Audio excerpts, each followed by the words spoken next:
Address আপনারা জানেন, Gettysburg এসে যে বিখ্যাত ভাষণ দিয়েছিলেন, পৃথিবীর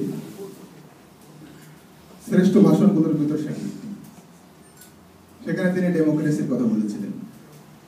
আমরা অনেক কথায় বলি government of the people, for the people, by the people. এটা হচ্ছে সেই ভাষণের অংশ।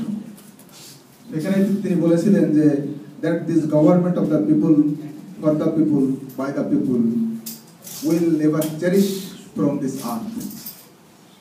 পৃথিবী থেকে এই সরকার, যে সরকার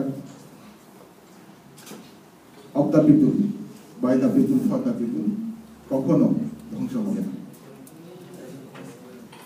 এটি ছিল তার স্বপ্ন।